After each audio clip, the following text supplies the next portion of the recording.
Merci beaucoup pour cette invitation. Et puis, donc, je vais faire une petite présentation qui se base beaucoup sur la revue de littérature. Donc, comme vous l'avez dit, je suis sociologue, je suis chargée de recherche à l'INSERM. Et on a, avec les équipes de Debré, fait récemment une étude sur justement la place des parents et notamment dans le cadre des plateformes de transition. Je vais donc partager un peu des commentaires de la littérature et des commentaires un petit peu des résultats de cette étude. Alors, déjà, la place des parents, quand on part de la... Oui. Est-ce que vous pouvez mettre en plein écran peut-être? Ah oui, pardon. Euh, C'est mieux? Excellent, super. OK. Donc, la théorie, c'est ce passage, en fait, du manager jusqu'au consultant, donc le parent au fur et à mesure, et le manager d'abord du jeune tant qu'il est mineur, c'est sûr, puis devient... possiblement superviseur, donc il se détache un petit peu jusqu'à ne plus être que consultant, c'est-à-dire que finalement c'est le jeune qui est censé devenir le manager et pouvoir faire appel à ses parents quand il en a le besoin pour devenir finalement le CEO, donc c'est le Chief Executive Officer, donc c'est le directeur de ses propres soins. En pratique, donc ce que disent les parents, c'est que c'est un beau schéma, mais qui en fait est un processus très long, gradué de transfert de responsabilités, donc qui sont des transferts de responsabilités, bien sûr dans le champ médical, mais aussi psychosocial. Donc c'est un ensemble très large et vaste que cette transition pour eux. C'est un processus, donc vous l'aurez compris, très long et aussi itératif, c'est-à-dire qu'il y a des allers-retours en fait tout au long du continuum de ce passage des 12, 13 ans, 14 ans jusque peut-être aux 25 pour certains. C'est aussi, donc, ce que montrent les études, un processus genré, c'est-à-dire que, ce qui ressort quand même de ces études, c'est que les mères, elles s'impliquent beaucoup au jour le jour, notamment dans le suivi du traitement, et puis que les pères sont plutôt dans le laisser-faire, c'est-à-dire qu'ils ont plutôt envie d'avoir une attitude où ils laissent les jeunes se prendre en charge eux-mêmes, sachant qu'en fait, ils s'impliquent aussi très souvent dans l'éducation des autres enfants quand il y a une fratrie ou du reste de la famille. Quelles sont les expériences de la transition qui sont dans la littérature? Alors, il y a des expériences parfois positives, et je ne sais pas, c'est pas une revue systématique, j'espère qu'il y en a plus que ça, mais donc celle-là, elle m'était revenue comme une expérience positive, c'est-à-dire que tout se passe bien. Ce qui ressort pour l'instant, plutôt quand même plus généralement, sont des expériences peut-être un peu plus négatives, ou en tout cas, c'est ce que les auteurs font ressortir dans leur papier, avec des parents qui se sentent exclus brutalement. Donc, il y a vraiment cette question d'une temporalité qui n'a pas été bien préparée, alors que justement, toutes les recommandations, puis comme on l'a déjà dit à plusieurs reprises aujourd'hui, insistent sur l'idée d'une préparation sur le long terme qui commence très jeune. Donc voilà, beaucoup se disent exclus brutalement, et cette exclusion, ça peut générer chez certains parents le sentiment d'être mis à la porte. C'est le terme mis à la porte, de la consultation en secteur pour adultes, c'est quelque chose qui revient assez souvent dans les verbatims. Et puis du coup, il y a un sentiment d'être rejeté. Ce qui peut amener à avoir même un sentiment de perte, vraiment de perte de quelque chose, mais aussi tout simplement d'être perdu un petit peu, perdu dans la transition, et perdu dans les services, perdu dans le système, et d'être un petit peu abandonné. Ces expériences, si elles sont négatives aussi, c'est parce qu'il y a une perception des services pour adultes qui est quand même généralement aussi plutôt négative. Alors déjà, il y a une moins bonne connaissance, souvent des pathologies qui sont souvent des maladies rares chez l'enfant qui ne sont pas forcément les mêmes chez l'adulte. Et puis, on passe quand même d'une prise en charge d'une médecine un peu familiale, avec une prise en charge globale, à une médecine qui est segmentée, qui est vraiment focalisée sur le patient. Et puis donc cet éclatement du suivi, donc surtout en cas de comorbidité, elle se fait, donc il y a un éclatement du suivi médical, mais aussi psychosocial, c'est-à-dire que vous l'avez vu dans la présentation d'avant, il faut aller partout ailleurs, alors qu'avant on était dans quelque chose de très patient-centré. Là, ce n'est plus le cas dans les services pour adultes. Bien sûr, après, il y a toutes les questions aussi sur la prise en charge de la douleur, sur des habitudes qui sont différentes. Je ne rentrerai pas dans le détail, mais voilà un petit peu comment c'est perçu ces services pour adultes par les parents. Et puis, c'est la seule étude quantitative que je cite ici, parce que la plupart, donc, vous aurez compris, c'est des études plutôt qualitatives. Il y a cette donc, étude plutôt menée par les équipes suisses qui montre qu'en fait, la difficulté du transfert, mais perçue par les parents, c'est-à-dire que oui, ce transfert était difficile, il est quand même en lien avec la position socio-économique des parents, c'est-à-dire que les personnes qui sont dans des catégories socio-économiques plus défavorisées rapportent un vécu plus difficile du transfert. Alors voilà, je viens au résultat donc, de cette étude qu'on a menée avec les équipes de Debré et puis aussi de la suite, donc qui est en cours de valorisation. Voilà, c'était une étude qualitative qu'on a menée auprès de parents qui ont des jeunes qui étaient accueillis dans les plateformes de transition. Donc ces fameux peut-être espaces intermédiaires, en tout cas, qui avaient des pathologies très diverses. Il y avait à peu près 1 sur 5 qui avaient quand même des maladies auto-immunes. Voilà, donc c'est une trentaine de parents. Et on leur demandait quelles étaient leurs attentes vis-à-vis des plateformes, mais aussi plus largement quel était leur vécu de la transition. Et donc, quand on compile un peu tous les extraits d'entretien et les perceptions des uns et des autres, et on peut essayer d'élaborer une sorte de typologie, donc c'est ce que vous voyez à l'écran, qui sépare un petit peu 4 idéotypes, 4 types de rapport à la transition et puis un petit peu aussi les facteurs qui sont liés à cette perception de la transition. Donc vous voyez tout en haut à droite la confiance, donc c'est plutôt des parents qui sont confiants, qui n'ont pas de stress particulier par rapport à la transition. Leurs enfants sont plus jeunes, donc ils sont aussi plus en amont du passage. L'état de santé est plutôt stabilisé, ils ont les coordonnées des services pour adultes. Si donc on va en dessous, donc en bas à droite, le carré en bas à droite, donc il est opposé, vous voyez ici au niveau du système, ce sont des parents qui ont plutôt des appréhensions vis-à-vis du système. Et qu'est-ce qu'on remarque, c'est que leurs enfants ont plutôt un état de santé fragile et qu'ils ont plus de comorbidités. Voilà, sur la partie gauche du graphique, vous voyez donc plutôt des attitudes, des vécus de la transition qui sont négativement connotés, donc soit parce qu'il y a des facteurs individuels, donc c'est en haut à gauche, il y a une appréhension, mais plutôt vis-à-vis du jeune, c'est des parents d'enfants qui ont été diagnostiqués plus récemment, voire non diagnostiqués, il y a une tension dans la relation parent-enfant et puis des difficultés psychologiques qui sont en tout cas rapportées chez le jeune. Et puis, tout en bas à gauche, vous avez la transition en forme d'épreuve. Et là, en fait, on cumule l'ensemble des facteurs de fragilité. Donc, bien sûr, un état de santé moins bon, un enjeu autour de l'observance, c'est-à-dire que s'il n'y a pas une observance du traitement, il y a un enjeu de santé fort. Bien sûr, donc, dès qu'il y a des troubles cognitifs, ça a été dit tout à l'heure, ça rajoute vraiment une autre dimension. Et puis les comorbidités. Donc les comorbidités, il y avait donc une mère comme ça qui avait son fils qui était suivi dans 8 services différents. Donc elle disait voilà, moi c'est pas une transition, c'est 8 transitions. Donc voilà,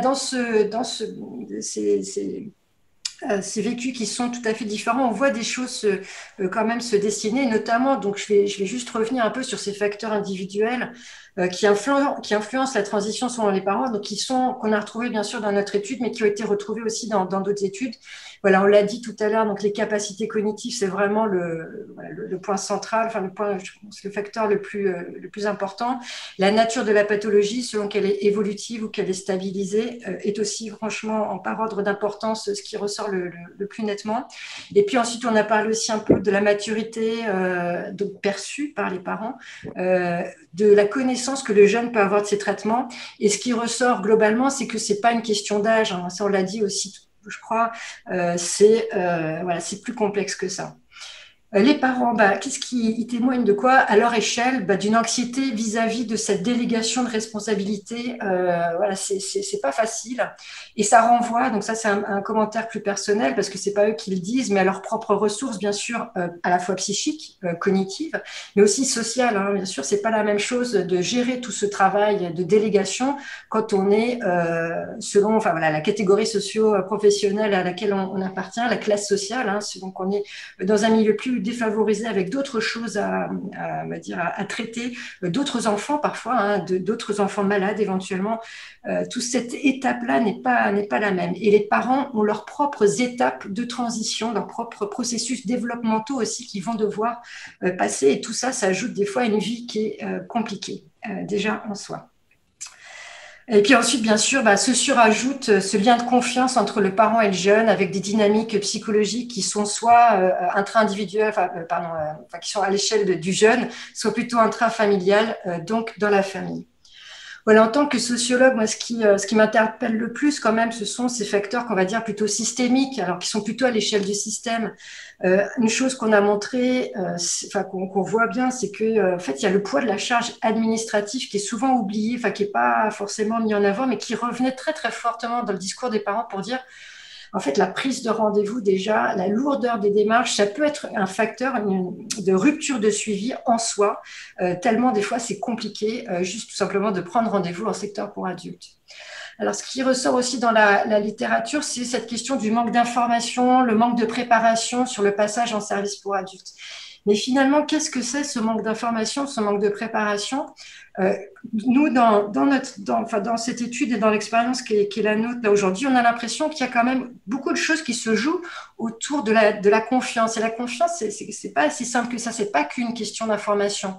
Et déjà en 2005, aux États-Unis, sur cette très grosse étude qu'ils avaient menée avec une centaine de focus group, de participants, c'était un très gros travail.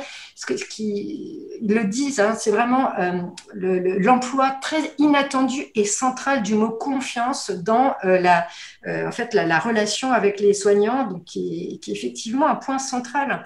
Et nous, ce qu'on voit, c'est qu'il y a quand même peut-être un manque de lisibilité sur l'adressage. Donc, c'est pas seulement une question d'avoir ou pas les coordonnées du référent pour adultes, mais c'est aussi de comprendre pourquoi il y a eu ce choix, pourquoi on va dans tel centre, surtout quand on est peut-être dans des villes où il y a plusieurs types de centres, plusieurs endroits.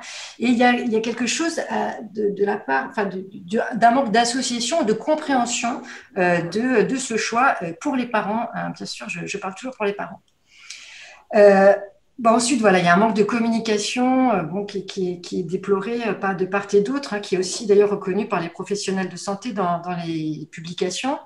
Et du coup, qu'est-ce qui se passe ? Finalement, c'est le parent, souvent, parfois le patient, qui retrouve lui-même coordonnateur des soins et qui assume cette responsabilité de la communication entre services. C'est pas toujours le cas. Bien sûr, hein, il y a plein d'initiatives, les consultations conjointes, les transferts.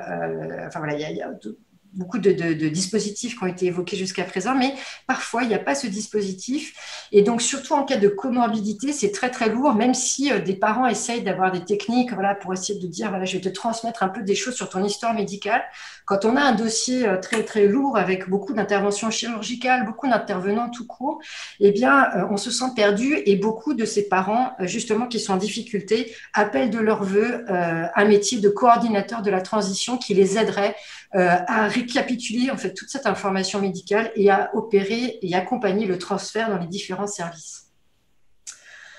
Voilà un peu de prise de hauteur peut-être de par ma discipline donc sociologue, c'est pour un petit peu insister sur quelque chose qui était très souvent revenu aussi dans la littérature, mais aussi dans l'étude qu'on a menée. C'est l'idée que les parents se posent beaucoup de questions sur le fait de est-ce que je vais pouvoir continuer à assister aux consultations pour adultes ? Est-ce qu'en fait c'est interdit ? Est-ce que c'est interdit ? C'est par qui ? Est-ce que c'est les médecins ? Est-ce que c'est l'administration ? C'est 18 ans ? Est-ce que c'est le secteur pour adultes ? C'est vraiment très très prégnant et il y a beaucoup de choses, beaucoup de questions. Et ce sujet, on peut rappeler quand même que soigner, ce que vont faire les parents en fait, hein, ils vont soigner leur enfant, ils vont prendre soin d'eux, mais ça ne va pas s'arrêter à 18 ans pile. Et ils ont dans cette activité de soins une responsabilité morale pour leur bien-être et le bien-être, c'est aussi leur santé. Donc finalement, il y a un peu un conflit peut-être de temporalité entre ces normes médicales, ou en tout cas il y a aussi la norme tout simplement légale, la majorité à 18 ans, et ces normes sociales. Et j'ai mis en petit rappel cette carte que vous voyez de l'Europe, et vous voyez sur chaque pays un chiffre, et ce chiffre c'est l'âge moyen auquel les jeunes quittent leur foyer. Donc Vous voyez, en France, on est à 23, on est à peu près en situation médiane par rapport, par exemple, au nord de l'Europe où c'est plutôt 20, 27 en Espagne. Et tout ça, c'est lié à quoi? Ça, c'est les sociologues qui mènent donc ces comparaisons européennes qui peuvent aussi voilà, nous aider un peu dans cette réflexion pour nous rappeler que la France, elle est un peu dans une situation hybride. Au nord de l'Europe, vous avez des politiques d'accompagnement, en fait, tout simplement financières, hein, des aides au logement, ce genre de choses, qui vont aider les jeunes très tôt à prendre le départ à partir de chez leurs parents, alors que vous n'avez par exemple aucune aide dans le sud de l'Europe, notamment en Espagne. Et en France, on a une partie, on a un peu d'aide, et puis on a quand même voilà, une situation un peu entre les deux, donc ce qui reflète assez bien cette différence à l'échelle européenne. Une dernière, voilà, un dernier point peut-être sur voilà, qu'est-ce que nous apprend la sociologie finalement par rapport à ça, par rapport à cette façon de se représenter les jeunes. Est-ce que les parents en fait sont un peu dans ce conflit-là de temporalité sociale, médicale? Faut se rappeler que donc voilà, il y a finalement plusieurs auteurs qui pensent que finalement la jeunesse, hein, c'est quelque chose d'assez moderne, d'assez contemporain, c'est presque un nouvel âge de la vie. Voilà, les emerging adulthood, y a beaucoup de différentes périodes de la vie comme ça, même le quatrième âge, enfin voilà, qui sont apparus, on va dire, 19e, 20e siècle. Et puis, à quoi c'est dû, notamment pour la jeunesse? Il y a un double mouvement à la fois de report et de déconnexion des seuils transitoires. Alors, c'est quoi? C'est tout simplement le fait que l'allongement des études, hein, qui est choisi pour la plupart des jeunes qui le peuvent, ou en fait et le retard dans la vie active professionnelle qui est plutôt subi pour une partie des jeunes, tout ça fait que ça s'allonge. Et puis surtout, avant, tout se passait un peu en même temps, c'est-à-dire qu'on finissait ses études, on trouvait un travail, on se mettait en couple, on partait de chez ses parents, tandis que maintenant, non seulement les seuils s'allongent, mais en plus, ils sont de plus en plus déconnectés. Donc, du coup, il y a des jeunes qui restent à la maison plus longtemps avec une certaine autonomie relationnelle qu'ils peuvent avoir, mais tout de même une dépendance financière vis-à-vis de leurs parents. Et tout ça conduit à une déritualisation du passage à l'âge adulte. Et là, je reviendrai sur ce qui vient juste d'être dit à l'instant sur voilà, ces questions de rites, hein, de départ du service ou de choses. En fait, ils sont effectivement peut-être bienvenus parce que vous le voyez, donc les sociologues le montrent bien, on a de moins en moins ces rites, voilà, les âges, ces temporalités, elles deviennent de plus en plus floues et ces seuils transitoires que sont censés être voilà, la fin des études, le premier emploi, etc., ils ont de moins en moins de pouvoir de scansion, on va dire, de l'existence et de détermination du fait qu'on va rentrer et passer dans une étape claire et définitive de nouvelle étape en fait de l'existence. Voilà, en conclusion, en espérant pas avoir été trop longue, finalement, qu'est-ce qui est important aussi, ce qui ressort dans la littérature, c'est le fait que cette transition, elle est plus importante pour les parents que pour les jeunes. Et ça, c'est voilà, des études qu'on pu comparer parents et jeunes. Et j'avoue, pour avoir cette même expérience voilà, de voir un peu ce que ça peut représenter pour les jeunes. Vraiment, le sentiment aussi que les parents sont vraiment très, très impliqués, très intéressés par cette question de la transition. Ce qui ressort aussi sur l'expérience pratique et peut-être sur le contexte franco-français voilà, qu'il faut rappeler, c'est que ici et ailleurs, les parents expriment un besoin de clarification sur leur rôle une fois la transition effectuée. C'est-à-dire qu'en fait, on voit bien dans les recommandations, les parents ils sont censés accompagner plutôt tout au long de la transition, mais rien n'est dit vraiment sur l'atterrissage en service pour adultes. Et donc là, Madame Bonnefoy, vous faisiez part surtout pour les services pour adultes qui accueillent des patients qui ont des problèmes neurocognitifs, l'accueil qui peut être fait pour les parents. Vous êtes les bienvenus. Et voilà, ça c'est quelque chose qui est pas dit, pas compris et en tout cas pas su si tel est le cas dans d'autres services par les parents. Et donc, ces parents qui étaient usagers de services de santé en pédiatrie, ils ne savent pas trop quel est leur droit, leur statut dans les services pour adultes. Et voilà. Et donc, soit en fait le jeune ne souhaite pas la présence des parents, et dans ce cas-là, il faut prévenir les parents. Il y a beaucoup de parents qui ne savent pas quels sont les droits du jeune. Et en fait, d'ailleurs, même dès l'adolescence, en fait, de refus de soins, de choses comme ça. Mais de l'autre côté, si le jeune a encore envie d'être accompagné, eh bien, en fait, il a le droit d'être aidé par une personne, un tiers de confiance notamment. Et donc, c'est une méconnaissance des droits de l'aidant que de penser que les parents n'ont aucune place dans les secteurs pour adultes si jamais c'est partagé, s'il y a une volonté partagée des deux côtés, ça c'est bien sûr très important, du point de vue du jeune et du point de vue des parents. Voilà, je terminerai sur cette diapositive pour vous remercier bien sûr pour votre attention et surtout remercier donc l'équipe plateforme et toutes les personnes qui ont participé à l'étude dont je vous ai rapidement parlé, les associations bien sûr qui étaient partenaires et les financeurs qui nous ont soutenus jusqu'à maintenant.